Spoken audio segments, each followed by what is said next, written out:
The story begins in a world that was described by the residents as an abnormal place. Our story protagonist Min-jun is riding in a car and stopped by a flower shop to buy something. As he entered, he instantly saw a lady vendor wearing a handkerchief on her head and welcomed him nicely. Min-jun was looking at the plants, and when he saw an interesting one, he asked the vendor about the plant's information. According to the lady, the plant Min-jun wants is called a Pachyra aquatica. Since its leaves look like coins, it's also called a money tree. In addition, a lot of people give it as a gift to newly opened stores. Min-jun then ordered one of the Pachyra aquatica, and at the same time, they heard news from the radio in regards to the extreme storm that occurred in the city of Sokcho last week. It says that the government has declared it a normal natural phenomenon. Who would believe in that? How could such an extreme storm occur naturally? There were more than just a few witnesses, the lady vendor said while holding the pot. He puts the plant into the plastic while asking Min-jun if he by any chance sees the photo of the phenomenon. Min-jun became silent, but as for him, a normal natural phenomenon is completely bullshit. At this time, he recalled those days when he fought against ferocious dragons. During those days, he was holding a knife as his only weapon. He smiled while claiming that it's been a while since he last fought with a dragon, and it's been even longer since he had to hunt a dragon twice in one day. He bravely fought against dragons and ended them without getting any scratches. Going back to the present time, the flower vendor handed him the plant he bought while saying that the world really is a mess lately. He grabbed the flower and smiled as he agreed to what the lady said. He then comes out from the store while wishing the lady to keep up the good work. After he left, the lady vendor felt hot and removed the handkerchief from her head. It turns out that she's not a human but an elf. That is the reason why this world where they live is called an abnormal world. Non-humans go into the human world and rob their rights without them even knowing shouldn't happen. But does that mean that a world where only humans live is a normal world? Our MC went back to the vehicle and apologized to the driver for making him wait. The vehicle starts and the driver is also non-human, but Min-jun seems used to it. They were not in the Gangwon province, and the driver believes that Min-jun didn't come all the way here from Seoul just for vacation. This story takes place on a planet on the periphery of space, a tale of an immigration bureau agent Min-jun who manages and regulates aliens and immigrants. Is there really anything else for us to do, other than play or work? Min-jun suddenly asked. The non-human driver agreed with him and guessed that the way people live is really not that much different from one another. Their world consists of humans and non-humans. There was something like a boundary and some dragons were floating above. Min-jun was living in this world for a long, but he was complaining about always working all the time as he hated it so much and it was maddening to him. At this time, he went to a clinic and told the doctor that he thought lazing around was better suited for him, so he was asking for a way he could live without working. Even in this clinic, the doctor is also non-human and he concludes that Min-jun is quite exhausted in life. While he was checking Min-jun, he was also staring at his clock and waited for his working time to end. Min-jun agreed that he was really exhausted, but he thinks it's warranted. He told the doctor that he had been doing the same job for a long now, and the doctor checked his system and confirmed that Min-jun had been in service for quite a long time now. Another of his findings is that Min-jun is mentally drained. Just like how rubber bands can lose tension when pulled on for too long, you need to give your mind time to recoup. He added. Min-jun was just emotionless and the doctor handed him a medicine, and he asked about how long this medicine was supposed to last him. As per the doctor, his next appointment is scheduled for 23 years later, and unless something special happens, that won't change, so it means his medicine is 23 years worth. Min-jun was staring at the medicine and believed that this doctor only wanted him to leave as soon as possible, knowing that his working hours had ended. He stood and bids goodbye to the doctor, and the doctor reminded him to see him again after 23 years. Min-jun didn't respond and instantly left the room. The doctor was still checking Min-jun's information, but he didn't have an option to see Min-jun's actual identity. He switched to another tab and viewed the medical professional's opinion of the interviewee. There are 5 options here to choose, and he recalls that Min-jun wanted to live without working, but unfortunately, he wants Min-jun to remain in his position as to what and where he is right now. For him, not working isn't an option since they will die if they don't work either. After Min-jun comes out from the clinic, he embraces the beautiful weather. On the other hand, there were humans in the area and one of them received a natural disaster alert message. Not just them but also non-humans received the message too. It says that there was a hostage situation at the Hana Bank branch in Guro Digital Complex. The suspect is potentially a supernatural ability user. Min-jun overheard the news from the elves and at the same he received a call from his workmate Cash. He instantly answered it and Cash informed him that he had work to do. She was spinning her pen and heard Minjun expecting that his mission now was the bank robbery. Cash then explained to him the information and Minjun accepted the mission. He hung up the call and complained as he was so tired of working every day, but he didn't have a choice either. At this time, Minjun disappeared from where he was standing and teleported to the Guro Digital Complex and directly went to the Hana Bank where the robbery happened. He showed his identification card and informed the crime officer that he was an agent with the Immigration Bureau. The crime officer permitted him to enter, and upon entering, a non-human lieutenant knew him and called him brother. As per Minjun, this lieutenant's name is Yo Jongpul. He asked if this was an act of a single criminal and Jongpul confirmed it, and added that it's a lone wolf case. In addition, according to the last person to escape, there is a total of 4 hostages remaining. Except for one, they were all unconscious. It's currently unsure if all are still alive. Outside the bank, numerous people were watching due to their curiosity, and there were also media, but the crime officers didn't let them in. Minjun informs Jongpul that he needs to go inside. Jongpul was staring at him heading to the entrance while thinking that if he, an agent from the Immigration Bureau, was sent here instead of the police.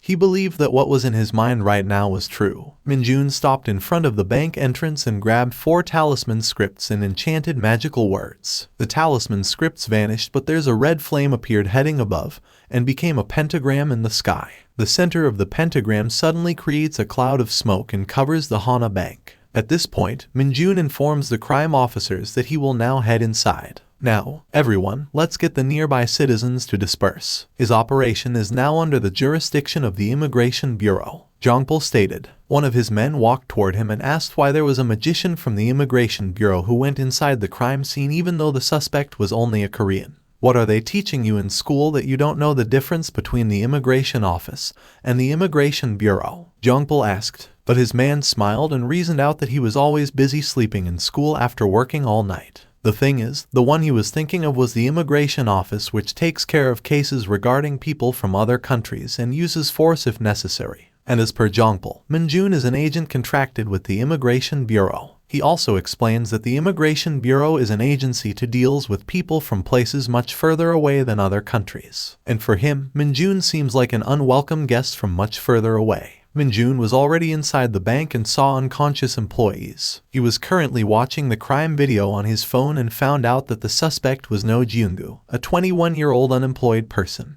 Jeonggu's special trait awakened last year and he was registered as a supernatural ability user. Minjun also found out that Jeonggu tried to use his ability to his benefit and applied to various security first, but he failed to get a job. Minjun closes his phone and claims that his target's ability isn't all that great. As he was walking inside, he heard a man asking him why he entered this building. Upon checking, the man was holding an old man on the neck. "What happened to my demands? Is a car ready for me outside?" he asked, and Minjun casually answered that there was nothing on his demands prepared. After hearing what he said, the young man becomes furious and instantly controls a pot using his mental power. This time, Minjun discovers that this man has a telekinesis ability. The man threw to Minjun the pot while saying that he was not messing around. With a fierce look, Minjun easily caught the pot and threw it on the floor. The man said that he would crush the granny's skull if Minjun didn't give what he demanded. He was squeezing the granny's neck while gritting his teeth, but Minjun was still emotionless. Minjun asked the suspect to let go of the hostage and warned him that this would be the last chance he had to remedy this situation.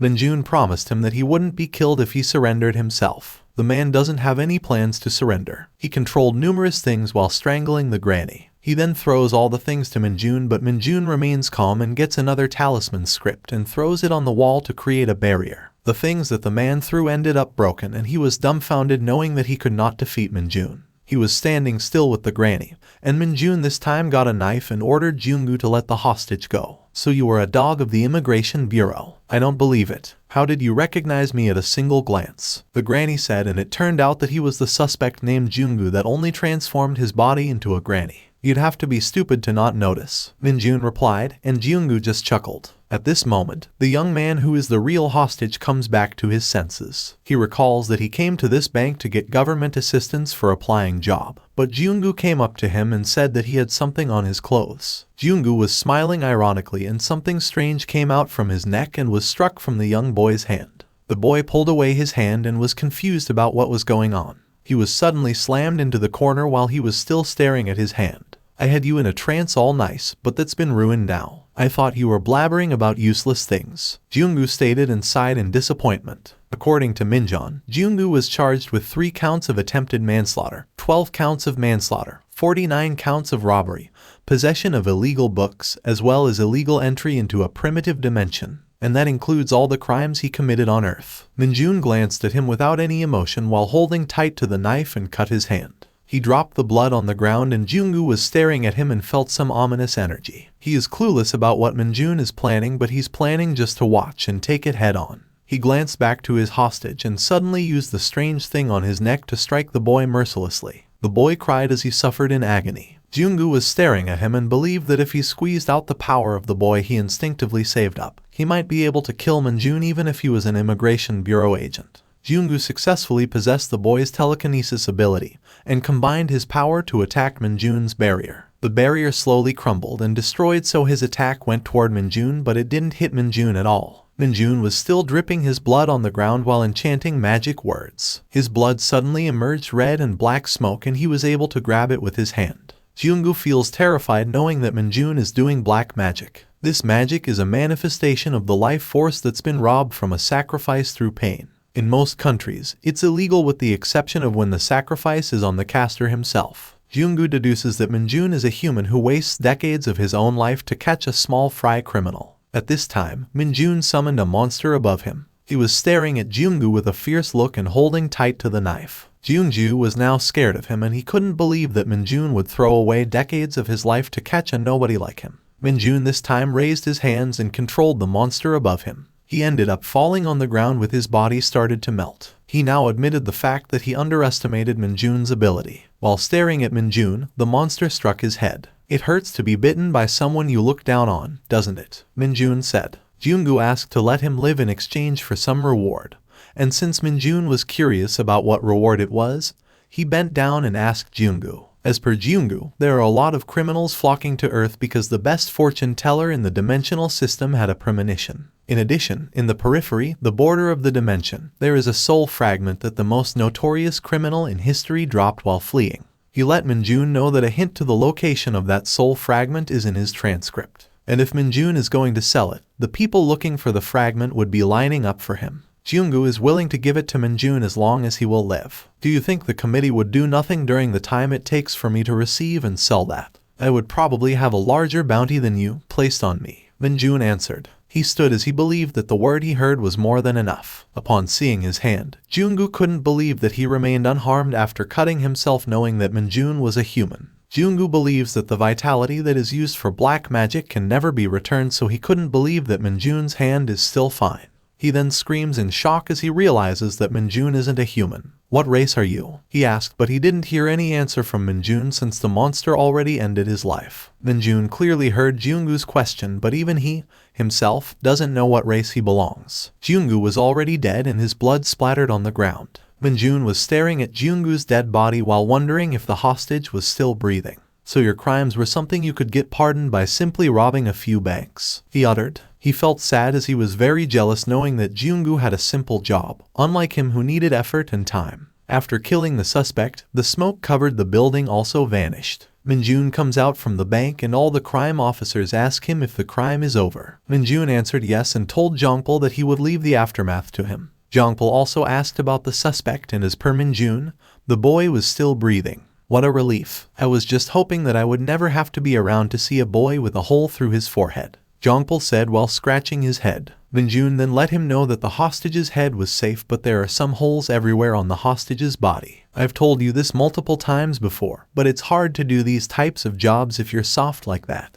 he stated while tapping Jongpul's shoulder. He then bids goodbye to Jongpul and at the same time, his phone rings. When he checked it, it was only a message that he received $188,200 in his bank account from Jenkinson Father and Sons LLC National Administrative Service Privatization Division. He uttered that Jenkinson is always quick with their deposit. This time, called for a cab and ride going to Gangnam. The people around Minjun know him as a legendary agent of the Immigration Bureau, an agent with a 99% success rate of assigned missions. But the truth is, Minjun is an alien. At this time, he opened the committee's network system, and on the system, he was classified as belonging to the human race, and according to his information, limited memory erasal is being applied to him, and in addition, he is a prisoner. He wasn't executed on the spot but instead arrested for a crime he committed a long time ago. He received a ruling of education through labor and had his memories, as well as his original body, taken from him. While checking the system, he received a notification stating that the 200 dalent was already deposited in his account. He who became a prisoner was dispatched to the periphery called Earth and received dalent every time he carried out a mission. In a society managed by the committee, essential social labor, which is often avoided, is taken on and carried out by a prisoner. To be arrested is to be employed, and to be discharged is to resign. Minjun received a notification again, and this time it was about the tax withdrawn from his account, a total amount of 2,000 dalent, and now he still had a total balance of 21,523 dalent. It was also noted in the notification that if a negative balance of dalent is achieved, legal interest will be charged to him. In the case of excessive delinquency, he will be immediately executed. But there was a severance amounting to 5,124,990 dalent. As per Minjun, severance pay in this situation has a different meaning than on Earth. It isn't the money they receive when they retire, but the money they have to pay to retire. He doesn't know how long it will take at the rate he's going, but he was planning to find a fast method. He checked the prisoner's manual and read all the methods and scope of compensation for the prisoner to legally obtain the dalent, but upon checking, he instantly said that he had no chance of gathering 5 million if it's through to these methods. He continuously checked the manual and told himself that he had reached the limits of this lifestyle. While he was reading, something made him surprise. It was at the bottom of the manual and is written at the last number of the method. It says that it is a top secret. He should obtain and submit the sole fragment of the prisoner identification number with a price amounting to 7 million dalent. After reading it, he recalled what Jungu said, that the border of the dimension on the periphery, there is a soul fragment that the most notorious criminal in history dropped while fleeing. Minjun suddenly sighed, and the driver said that corporate life is hard, but it is better to stick to it in today's world. Minjun disagreed and told him that he was already leaving the corporation soon, as he had been working for far too long at the company. Minjun in this world has been working in the same company for over 800 years. In this company, there is a boss who assigns missions to prisoners, a worker, either human or non-human, and there were also officers who caught criminals. Minjun was so tired of working, that's why he was very eager to quit this company. Meanwhile, Minjun arrived at his apartment. The moment he opened the door, he instantly saw someone inside. It was Minjun's secretary, Catherine Kang, or Kathy, aged 25 years old. The lady was sitting on the couch while reading a newspaper. She suggested to Minjun to get a smartphone so he wouldn't have to look for a newspaper to know about what was going on in the world. Kathy was here to personally complain that it's very annoying for her to call and text separately to Minjun each time. She said that because of it, Minjun came up as second on her frequent contact and even pushed out her mom. So who's in first? Minjun asked out of curiosity. The lady then answered that it was the CD card. Minjun walked inside his apartment and saw a box. It was brought by the lady and she said she picked it up on the way. After Minjun opened it, it was only a lot of potatoes. He was so confused why Kathy, living alone, bought a lot of these. As per Kathy, she brought it all to share with Minjun, and it was also too cheap for its price. Minjun sat and concluded that the lady only came for work. As per Kathy, the Immigration Bureau is still asking her to hold on to it. She's also not sure if it's an acceptable request from Minjun or not. If you're saying that, Kathy, it must be really ambiguous. Minjun replied and got the paper Kathy was holding and found out that the current mission this time was a missing person case. According to Kathy, Hyung-soo Company's CEO, Jang Tae-jun, is also the CEO of a solid company with a market capitalization of 3,000 billion won or $250 million. He suddenly stopped coming to work and disappeared without a trace. The Immigration Bureau suspects said that he is an alien staying on Earth without a certification stay. In addition, Kathy also said that even if Jang Tae-jun doesn't return, they need physical evidence that he is an alien. At this rate, the stocks that Jang Taejun was holding onto cannot be returned to the national treasury. Minjun wants to know if Taejun has a family member that can receive an inheritance. But Kathy said that Taejun doesn't have a single family member or relatives, which is very suspicious for her. She knew that there was a will, but the Immigration Bureau hadn't secured it yet. Inheritance can still be received without blood relationships, so you are trying to take it before then, Minjun uttered. This missing person case is very boring for him, but he believes that the administration really wants to have those stocks. That's why they pushed through this mission. Because of this, Minjun believes that it is a bad idea to use this opportunity to erase some debt. After getting all the information, Minjun said goodbye to the lady and instructed her to lock the door when she left Minjun's apartment. Kathy believes that Minjun will start the mission right away, so she smiles and utters that Minjun is indeed a workaholic man. Minjun came out from his apartment and saw a goblin sweeper named Dongchul outside. He greeted Dongchul and Dongchul glanced at him, widely smiled, and greeted him back while calling himself. I told you to please stop calling me master. People get weird ideas. Call me brother or agent. Even the boss is okay, Minjun said. But Dongchul answered that the one he called boss was on the first floor of this apartment while his master Minjun was on the second floor. Minjun sighed and was annoyed by the fact that Lakefield introduced him as the master of this commercial street, which is why Dongchul also calls him master. Minjun enters the store below his apartment while telling Dongchul to think of something other than master. As he entered, he saw the bookstore owner, who was an elf. He bent down and checked the cactus he brought a long time ago that died already but was revived by the elf. Don't purchase and raise a plant ever again. What on earth did you do to make a cactus wither and die? The elf angrily said. Minjun stood and informed the elf that the cactus was only a gift from Kathy. He sat beside the elf and asked about Dongchul's job.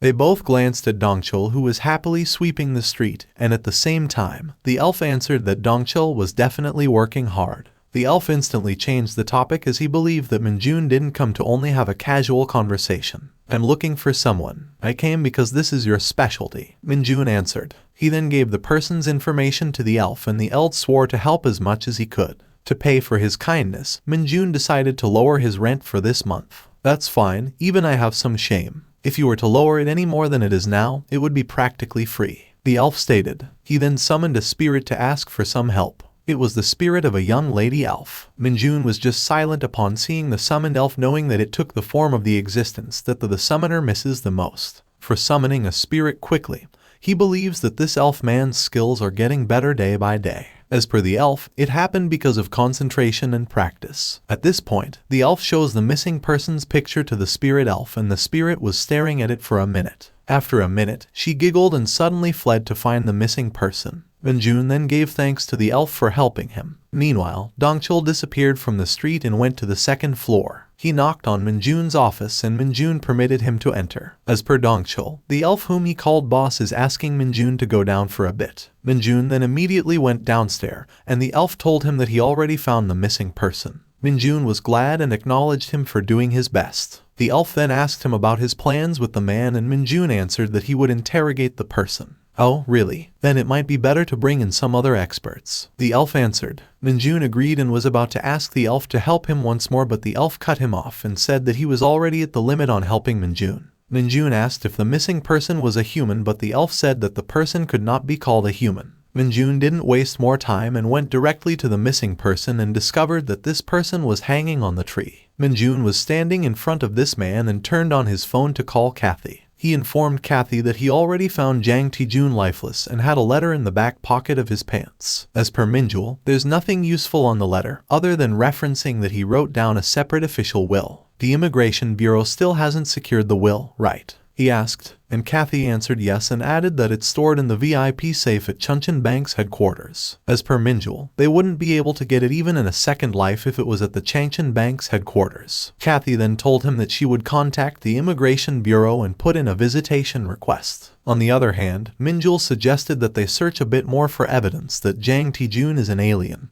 and if it ends up too difficult to find, they should fall back. The next day, Minjul went to Jang Taejun's house and saw Jongpul. It was a headache because both the Immigration Bureau and the National Police Agency put in a visitation request at the same time. Thank goodness you two know each other, the proprietary said. He then went to his vehicle, and before he left, he asked both Minjun and Jongpul to return the key once they're done with their investigation. Both men were surprised to see each other at the same place on the same day, and Jongpul even called it a double booking. Minjun was about to call the Immigration Bureau to confirm why they were both at the same place, but Jongpul said that there was no reason to call them since he knew that the immigration officer would only tell him to assist Minjun. He was complaining since the other team leader only handed him this mission, and Minjun believes that the other term Jongpul mentioned is originally in charge of the mission. According to Jongpul, there were recent missing persons cases involving multiple elves. A special investigation headquarters was established and Team 2 moved over there. In addition, the Team 2 leader gave them a one-person missing case. Even though orcs are disappearing by the dozens daily,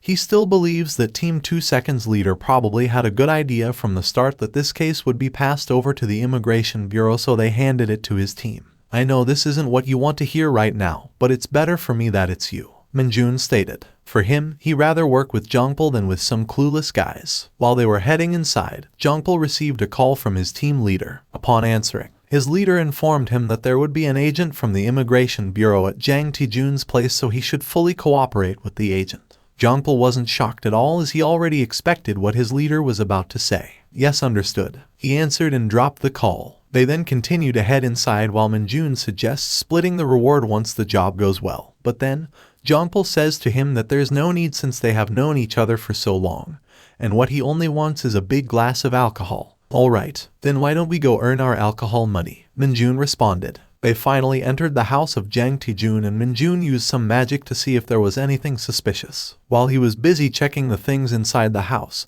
Jongpul at the same time was investigating Jang Taejun's computer and copied possible information on his disk. Minjun went inside Jang Taejun's closet, and Jongpul suddenly came to inform him that he would share the contents of the copied hard disk with him tomorrow. Minjun agreed with a smile on his face. All of a sudden, they both heard a humming sound, so Minjun asked Jongpul to stay quiet. As per Jongpul, the sound is like a sword cry, like the one that an ego sword makes. They both then conclude that this sound they heard is a clue. They both searched the place again to see where the sound was coming from. But then, they were dumbfounded upon seeing that it was coming from a pan. Jongpul grabbed it, and he was so confused as to why there was a sword cry from a frying pan. At this point, he heard a strange noise that made him startled, and immediately threw away the pan. Why are you being a drama queen? Huh? Did it speak to you or something? Minjun asked, and Jongpul answered yes. Minjun picked it up and asked why he suddenly threw it if it could speak. But as per Jongpul, it is because the pan is saying weird things. The moment Minjun was holding at it, he heard a moaning sound.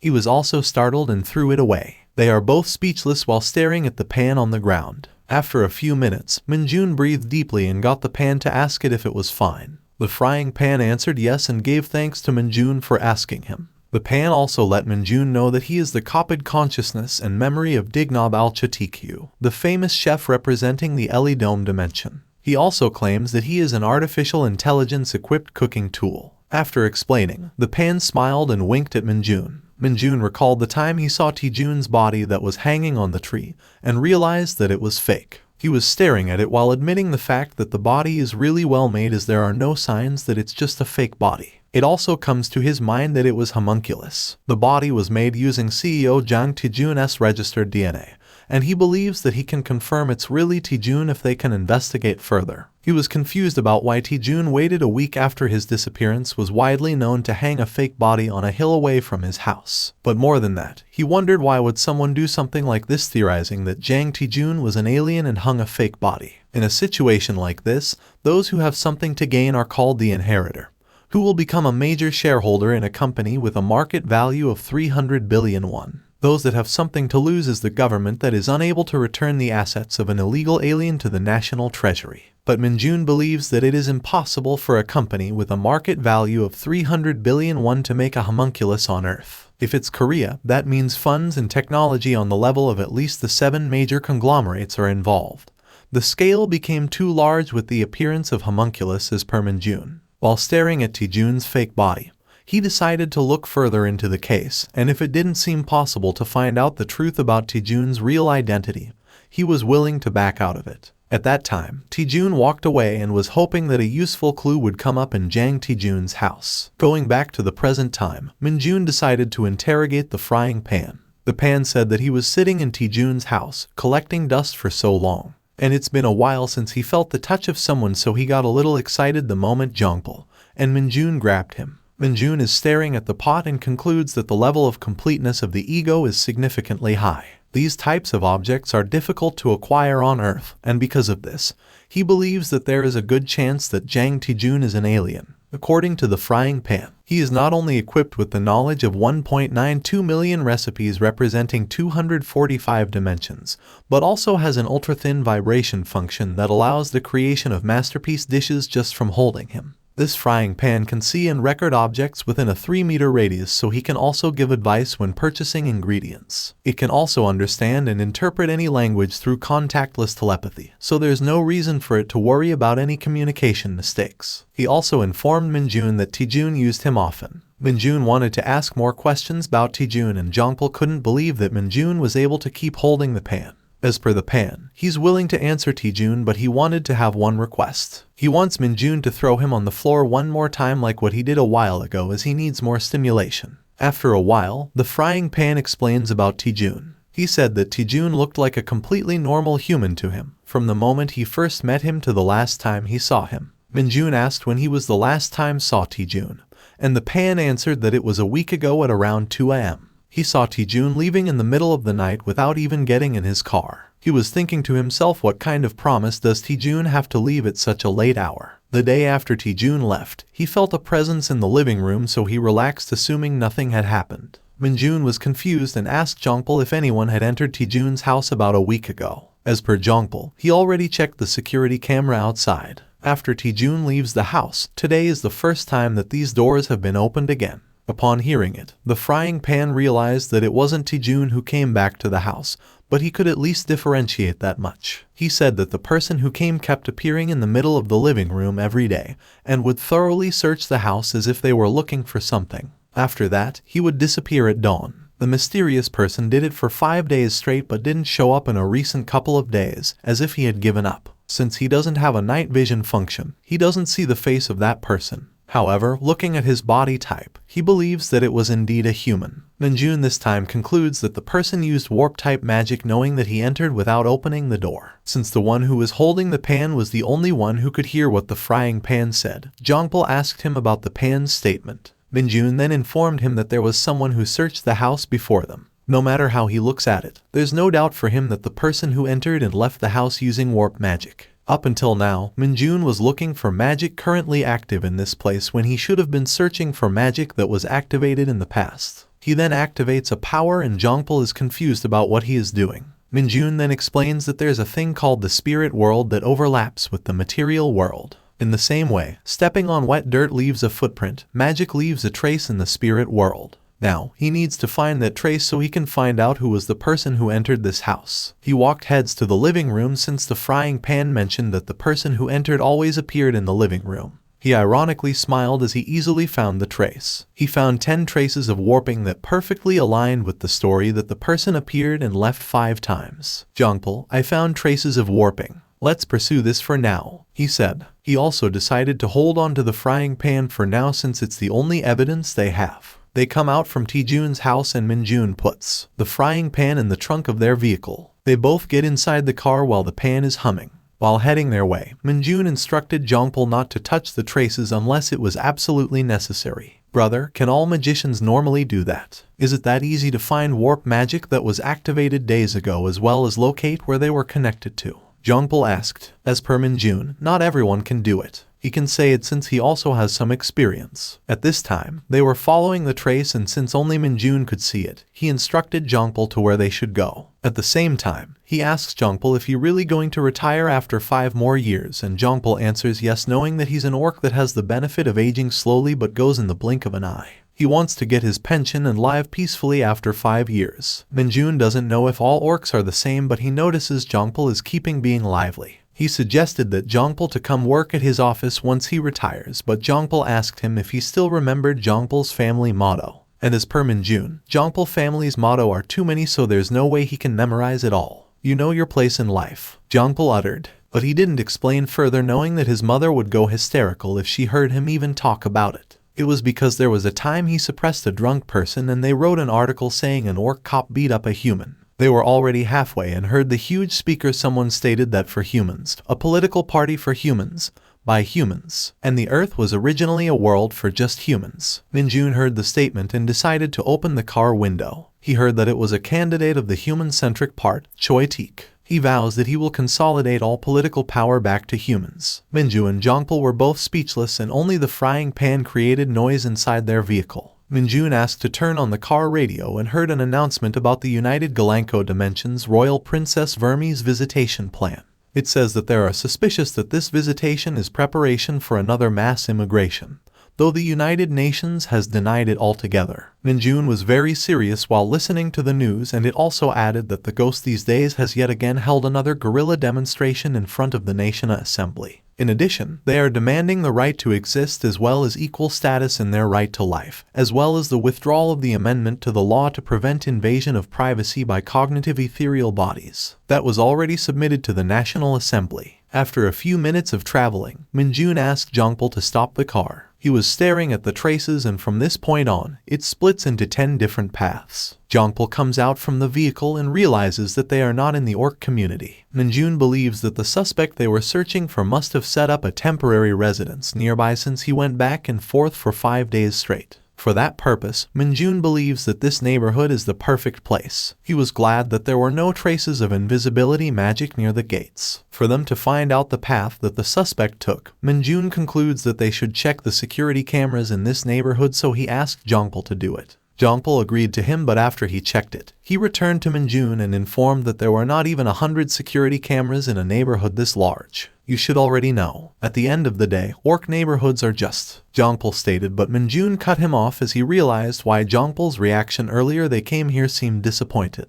As per Minjun, there's no choice for them now but to go with the classic method. He sighed out of disappointment to think that a magician in the 21st century would resort to doing legwork. They both walked in the Orc neighborhood despite that it was very hot. They went directly to the Orc pub and called the owner Lee Tisum. They both sat inside the pub, and Minjun stared at Jongpul as he saw that Jongpul was quite familiar with this place. Jongpul then informs him that this is one of the areas under his jurisdiction. He also told Tisum that he came because there was something he wanted Tisum to look into for him. He asked if Tisum had seen a human that either moved into this neighborhood recently or had been showing his face a lot in this area. He showed a picture to Tisum for height and build reference and added that this human probably wandered around at night and probably smelled like a magician. Tisum was staring at the photo, and after a few seconds, he turned around and decided to look into the case. He informs both men that he's going to make a few calls, so they should wait for a moment. Jongpul trusted Tisum so much and planned to move on to the next town right away once Tisum said that they didn't see anyone the same as their suspect. After a few minutes, Tisum went back to them and informed them that there was no one hid in this town,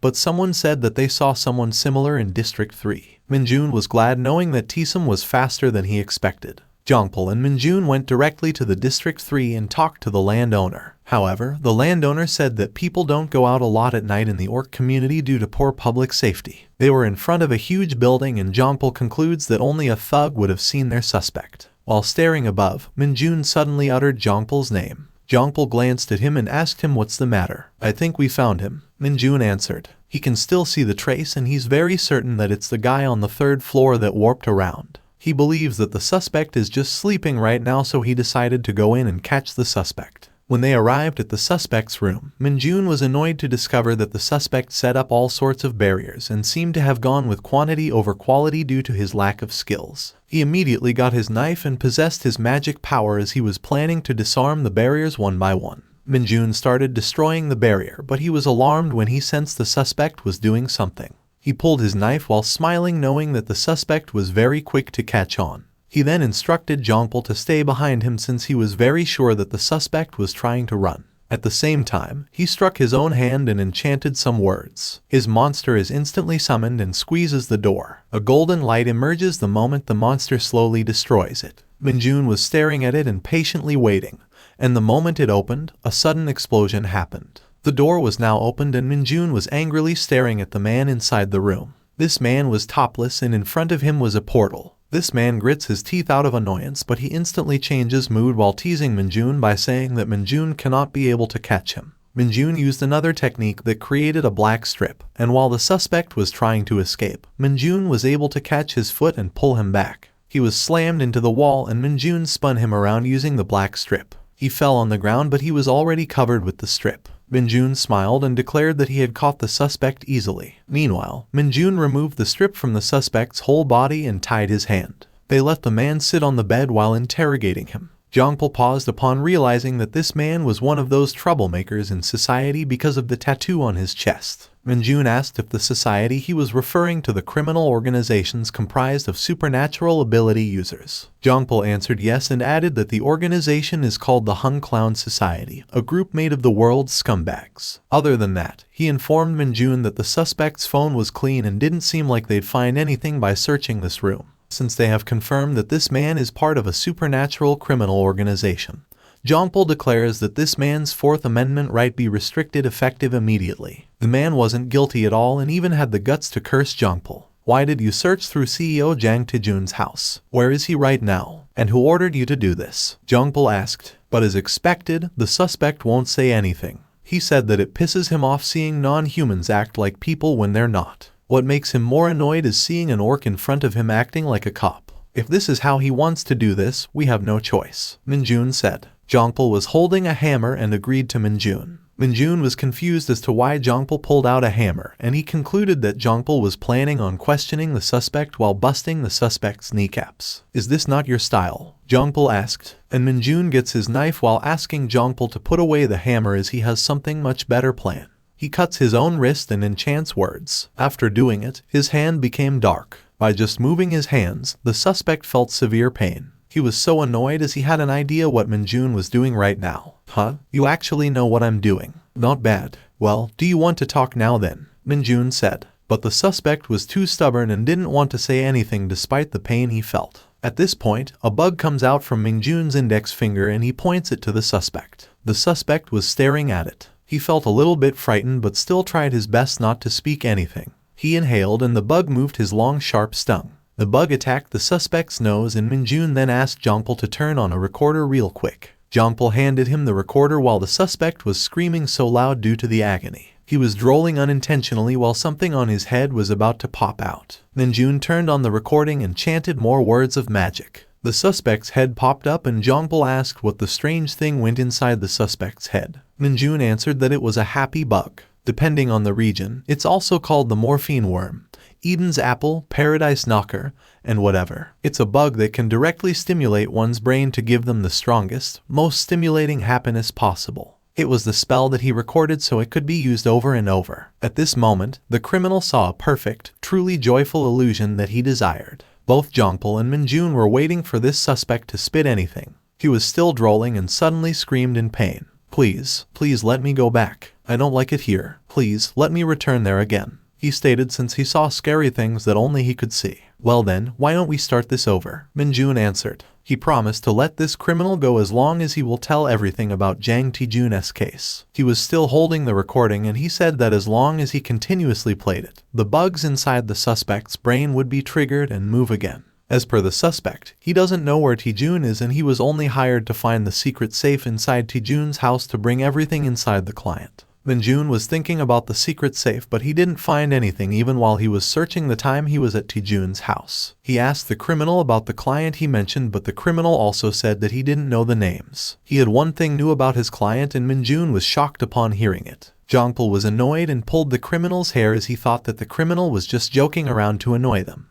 But then, the criminal said that he was telling the truth, and he believed this information was something that the command center already confirmed. Brother, what do you want to do about this? Jongpal asked. He was afraid that Minjun would continue the investigation knowing that he might be in danger because of the criminal's given information. Minjun's head was down while thinking. He also believes that this case became a real hassle to him knowing that the client is a dragon according to the criminal. They both were standing still while Minjun was still thinking for too long. According to him, the ones who settled for the highest tier on Earth with just one line of descent are the dragons. It's not just one or two people who disappeared messing with the dragon. It isn't uncommon that a dragon influences a couple of important companies that lead in politics, administration, and economics. With its vast riches and power, it can determine how society works. That is a dragon. Since Minjun was thinking for too long, Jongpal disturbed him and asked about his decision once again. Minjun didn't answer directly, but instead, he wanted to ask a couple more questions to the criminal. Minjun started questioning the criminal and this time, He recorded it. Meanwhile, police officers come to the Orcs neighborhood, outside the criminal's apartment, and seeing a lot of them makes the residents curious. 2 officers bring the criminal with them while Minjun instructs one officer to play the voice recordings on the cell phone if the suspect won't comply. He believes that this criminal will be very compliant once he knows the interrogator has them. While the officers were leaving, Jongpal asked if the criminal was going to continue to be a prisoner from now on. As per Minjun, it's better that they turn the suspect into the police, as he believes that if they gave the cell phone to the criminal would have spent all day just listening to the recordings because of the happy bug. Statistically, humans have about a 50% chance of survival, so he believes that the criminal will continue to live if he is treated quickly, and that is if the spell was done by an ordinary magician. For now, both Jongpal and Minjun decided to go home and take a rest. While listening to the radio, the news was suddenly played and both men were seriously listening to it. It said that it has been confirmed that the first country Princess Burmi will be visiting their country. Minjun at the same time was thinking about the criminal's statement a while ago. He was hesitant to believe that the criminal's client was a dragon, knowing that dragons don't usually do it. As for suspects that were surely the criminal's clients, he could think of 4 people, but he wasn't sure who was the real suspect among those 4 people on his mind. On the other hand, the news reported about the stock market. Jongpal and Minjun were listening to it and heard that with Hyosung Company reaching 15% of the market cap and the subsequent share buybacks, an upper circuit has been recorded. Both men were shocked the moment they realized that Hyosung Company belonged to CEO Jang Tae-jun. Do companies get away with these types of important things when the CEO is absent? Minjun asked, and Jongpal concludes that the company could have made the decisions before Tae-jun disappeared. Minjun only sighed while staring at the window. Since he suddenly felt hungry, he invited Jongpal to eat together. Jongpal asked about what food they should eat, and Minjun answered that Kathy made a ham sandwich at his house. Jongpal went directly to Minjun's place and had dinner together. Days passed, and Minjun investigated Jang Tae-jun's house again with Jongpal. He asked the frying pan, but there wasn't much news. At this time, he was checking some papers about the case and trying to connect the dots. In the end, he decided to leave the case, knowing that it's not worth the money if a dragon is involved. Kathy suddenly came to his office and was surprised to see Jongpal. Jongpal was annoyed that the lady called him Mr., and he also suggested calling him brother instead, but Kathy didn't agree. While Kathy was about to sit, she was shocked to see a frying pan on the table. He was about to grab it and thought that the 2 men wanted to eat something without her. Before she could hold it, Minjun warned her that she might get offended once he grabbed the pan. Kathy was confused, and at the same time, he already grabbed the pan and saw nothing suspicious. After a few seconds, the frying pan suddenly showed its face and greeted Kathy. Surprisingly, Kathy was amazed to see a talking frying pan. She was busy talking with the pan, and Minjun suggested her not to take the frying pan away with her since it was very clear that Kathy liked the pan. Kathy then told him not to worry since she didn't have any intention to steal it. The lady also noticed that these 2 men didn't look good, so she asked if there was a problem. No, well, not necessarily, Minjun answered. I guess something did happen. I'm glad I brought this then, Kathy stated. She slowly opened her bag while saying that she was craving a drink today.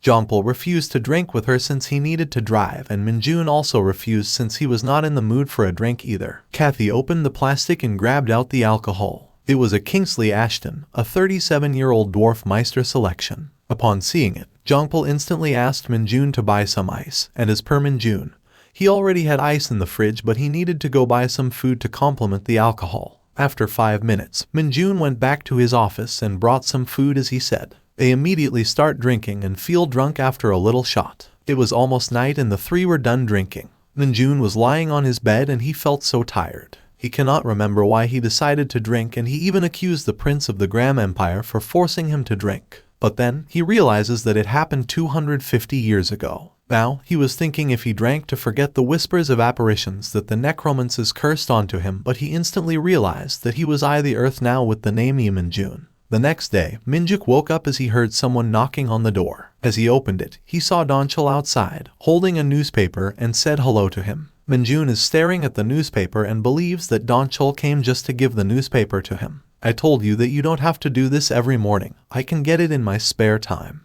Minjun said. Donchul widely smiled and reasoned that he only did it because he liked it. Minjun accepted it and put it on his table, which also had a lot of letters. He sat and opened one of the letters coming from the CEO's executive office. He was asked to go to the CEO's executive office as soon as possible to discuss his current assignment. Meanwhile, Minjun immediately went to the company of the Yuhan company. He was riding in a taxi and was dropped outside the building. As he is about to enter, he smells something fishy and he concludes that it may be because he and Jongpul found out the truth about Taejun's case. Minjun went to the information lounge and the lady said that they had been waiting for him to arrive. The lady escorted him to the CEO's executive office and instructed him to go inside alone. Minjun pulled the door and as he glanced a little, the chairman's personal assistant instantly saw him. The lady crossed her arms and smiled while saying that she had been waiting for Minjun. The chairman's paw was not a human nor an alien or orc but a lady elf. She had white hair and wore eyeglasses. She invited Minjun to enter and sit inside. Before Minjun came here, he prepared some meat for them to eat.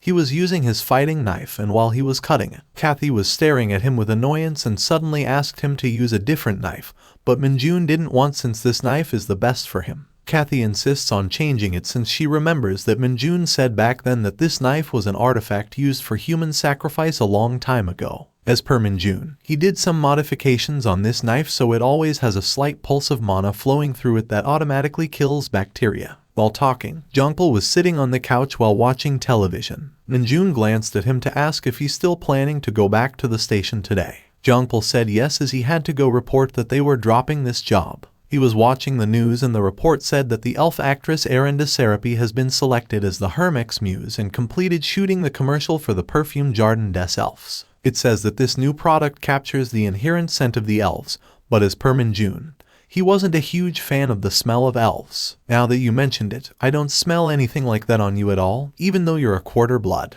Kathy stated. Apparently, if you're only a quarter blood, stuff like that doesn't really manifest, Minjun answered. Going back to the present time, Minjun entered the CEO's office, and the chairman's paw said that it's been a while since they both saw each other. Minjun agreed though he didn't really want to see this lady again. The lady opened another door inside the CEO's office and directly mentioned the disappearance of the Hyosung Company president Jang Taejun.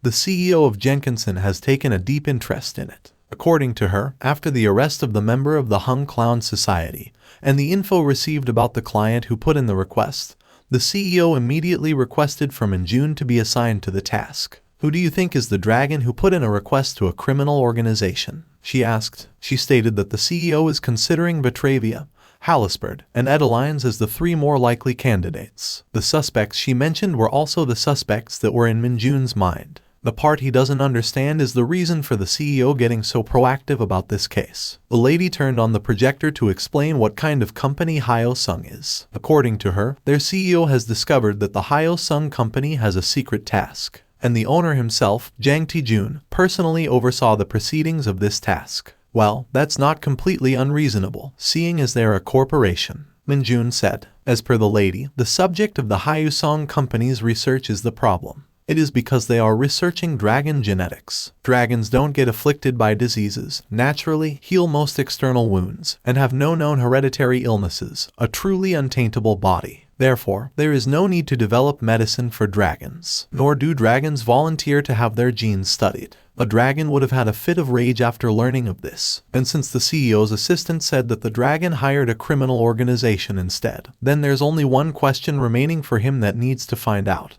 and that is about Jang Taejun. He asked the lady if what she thinks about the theory that Jang Taejun is an alien. The lady moved the slide presentation to Taejun's records while saying that nothing has been confirmed yet. But after looking through his records, it's certainly a bit suspicious how he came out of nowhere and suddenly built up an entire company. While explaining, Minjun recalled Kathy's statement before that Taejun was being suspected by the Immigration Bureau for being an illegal immigrant alien. He was sure that the real name of the government and the Immigration Bureau. He was thinking that it was to either take over the secret research or destroy it. To paint such a picture, the scenario that Jang Taejun was actually an alien would clean up the situation in the most ideal way. The Lady Elf added that in the current situation where Jang Taejun is missing, she has been instructed to give Minjun some information to help him out. She handed the projector remote to Minjun and Minjun checked the slides. He found some information about the managing director of Hyosung Company, Kim Yeonju. She recently applied for a transfer of power against Jang Taejun. A transfer request against someone who already disappeared. And Minjun found out that the elf suspects this person. The lady elf concludes that the only person above Kim Yeonju might be Jang Tae-jun, which is a possible sweet temptation. A temptation that leads to even leaking info to dragons in order to take that position. It's quite a sophisticated way of going about it, don't you think? The lady elf asked. She was trying to say that Kim Yeonju murdered her superior Jang Tae-jun to steal the position. At this moment, Min-jun was thinking things, but still, he believes that this job is going to be a pain in the ass with dragons involved. And more importantly, for him, things don't add up. He was thinking of refusing the job as soon as possible. He stood and he was about to tell the lady that he wanted to quit with this current case, but the lady cut him off and asked him to turn to the next page since there's a message from their CEO that she believes Min-jun needs to see. Since Min-jun was curious, he followed what the lady said, and after turning to the next page, a shallow of an azure dragon appeared. To my friend with whom I've developed a close friendship over the years, don't worry about any repercussions. I'll take care of it. The CEO stated with just a recorded voice. Min-jun was annoyed knowing that because of his CEO's message, he didn't have a choice now but to take the job. Meanwhile, Min-jun and Jongpul were together again. They were both silent knowing that they could not leave the case now. At this time, they went directly to the Hyo Sun company and went inside the meeting room, waiting for someone they wanted to interrogate. After waiting for a few minutes, someone opened the door and the person they had been waiting for was Kim Yeonju, who was also the one who had come. I apologize for the wait. Our meeting only just ended. I am Kim Yeonju, she said. As she entered, Min-jun smelled a familiar scent from the lady. Yeonju sat and said that she already told everything about the case of Jang Tae-jun to the human policeman last time. Min-jun then told her that there are a few things that need to be discussed regarding the case. Min-jun recorded everything and started questioning the lady. He asked if there was anything different about Tae-jun before he disappeared, like someone had just appeared near him. Yeonju instantly answered that she wasn't sure as she doesn't really discuss private matters with their company CEO. Min-jun also mentioned that he heard that both Tae-jun and Yeonju were the ones who built the company from the start together. Do people have to be close to have worked together for a long time? Yeonju replied. At this point, Jongpul told her that he had one more question wanted to ask. At the same time, Min-jun stares at Yeonju as he senses a familiar feeling. The state of someone who's had a small part of their life energy drained out. For him, Kim Yeonju is indeed a suspicious woman. This time, Yeonju already felt annoyed and reasoned out that she had a lot of things that she needed to do. I heard that someone else in the company put in the missing person report, and that you were against it, Min-jun stated. Yeonju casually answered that there was a chance for her that Tae-jun might return soon. Min-jun becomes silent and suddenly smiles while telling Yeonju that he has a special ability that he believes Yeonju can sense. He asked if Yeonju is someone who exudes ISP, and upon hearing his question, Yeonju became dumbfounded. ISP stands for interspecific sex pheromone, a mysterious biological phenomenon with no current known causes. Min-jun was using his eyes while activating his ability. He received a special assignment from the agency to look into special individuals who exude a special pheromone that attracts species that are incapable of mating. The price for this mission is 50,000 talents, and his target now is Yeonju. Miss Director, how long have you been close with a dragon? He asked. He recalled that ISP manifests after being in frequent contact with a particular species. Yeonju feels irritated with Min-jun at this point. Min-jun at the same time recalled the individuals he suspected aligned with Jenkins. He believes that there has to be a dragon connected to Kim Yeonju out of those three suspects. And now, he can sense from the lady that it was Dragon Edelines. He asked Yeonju how long she had known Edelines, but he didn't receive any answer. They decided to leave the company after the lady ignored his question and left without a word. They both can feel that something is off with the lady, and at the same time, Jongpul wants to know how Min-jun deduced that it was Edeline, but Min-jun only said that it's nothing. At this time, he gets the frying pan and the pan informs him that he started shaking because he had something he really wanted to tell them, since he senses that both men were talking about someone he knew. Min-jun was confused not until the frying pan confirmed that he was referring to Kim Yeonju. He asked the pan how he knew about Yeonju, and the flying pan answered that he knew the lady because she came over to Tae-jun's house. Though he doesn't see the lady anymore, she used to come to visit once every 2 weeks and even sleep over. At the same time, Min-jun's communication ball suddenly buzzed and they heard Yeonju calling someone. Min-jun cast a wiretapping spell on Yeonju earlier when Jongpul was interrogating her. That's why they were able to overhear a conversation of the lady. They heard from the ball that Yeonju reported to someone whom she called a brother that 2 detectives came by to see her. Why aren't you saying anything? What are we going to do? How is it difficult to find one person? She asked angrily. In her opinion, this person she called should be able to find Tijun faster than a human or an orc. What kind of a dragon are you if you can't do an elemental summoning? She added, which surprised Jongpul. This dragon she called is in human form, and he said that he worked hard these last few days and caught many elves trying to find Jang Tijun. Both men clearly heard it and now discovered that he's the reason why there are recent cases of numerous missing elves. When they made the special investigation team, Team 2 went along with them. So the single missing person case went to Jongpul's team. This dragon Yeonju was talking have said that those elves he found were incompetent at elemental magic. He mentioned that the elf he caught today coughed up some interesting information. He knows someone who's rare, skilled, yet reclusive elementalist. He said. He ironically smiled and informed Yeonju that he was at the place of the elf, planning to catch the amazing elementalist. The place where he is right now is at the Evergreen bookstore, which was owned by Minjun's friend. As he was heading inside the bookstore, he instantly saw Donchul sweeping outside and instantly informed the elf that there was a customer outside. Minjun heard Donchul's voice from the communication ball and was very sure that the elf was in front of his building.